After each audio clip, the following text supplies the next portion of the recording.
গাজীপুরের ঢাকা ময়মনসিংহ মহাসড়কের কয়েকটি অংশে যানবাহন চলাচলে ধীর গতি ও ভোগান্তি দেখা দিয়েছে। এই নিয়ে বিস্তারিত জানাতে যুক্ত হচ্ছেন সহকর্মী জাহাঙ্গীর আলম। জাহাঙ্গীর, গুরুত্বপূর্ণ এই মহাসড়কে কেন এমন ভোগান্তি আর প্রশাসনই বা কি পদক্ষেপ নিয়েছে, একটু বিস্তারিত জানাবেন আমাদের।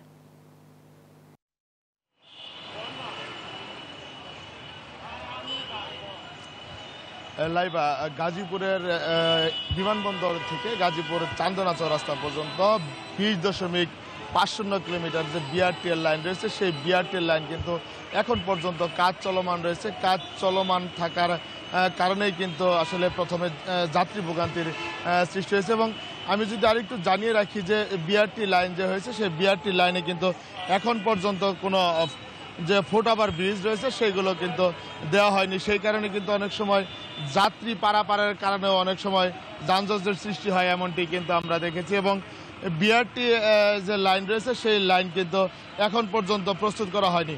এবং আমি ট্রাফিক বিভাগের সাথে কথা বলেছি, তারা যেমনটি বলছিলেন যে বিআরটি লাইনের কাজ সম্পন্ন না হওয়া এবং কোটি মানুষের আস্থার ভালোবাসায় 11 বারের মতো দেশের 1 নম্বর রেফ্রিজারেটর ব্র্যান্ড ওয়ালটন যে যানজটের সৃষ্টি হয় সেটির প্রধান কিছু কারণ হলো ফুটওভার ব্রিজ না থাকা এবং যে সাধারণ যাত্রী রয়েছে বা মানুষের তারা পারাপারের কারণে অনেক সময় ট্রেইলের সৃষ্টি হয়, তারা কিন্তু এমনটি জানিয়েছেন। তবে বিআরটি যে লাইন রয়েছে সেই লাইনের কিন্তু যানজটের সৃষ্টি হয় আমরা দেখেছি। এবং এখন যদি আপনাদের একটু দেখাই যে এখন পর্যন্ত কিন্তু ঢাকা ময়মনসিংহ মহাসড়কে যানজটের সৃষ্টি হয়েছে। এবং ঢাকা ময়মনসিংহ মহাসড়ক এবং ঢাকা টাঙ্গাইল মহাসড়ক কিন্তু ময়মনসিংহ বিভাগ এবং রাজশাহী রংপুর বিভাগের মানুষ কিন্তু এই রুটে চলাচল করে। তো আসলে সাধারণ যাত্রী যারা রয়েছে, চালক যারা রয়েছে, তাদের সাথে আমার কথা হয়েছে, তারা যেমনটি বলছিলেন যে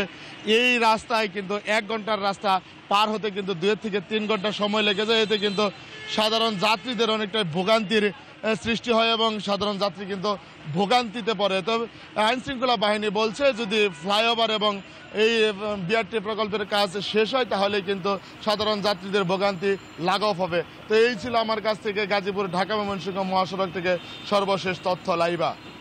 জাহাঙ্গীর, ধন্যবাদ আপনাকে।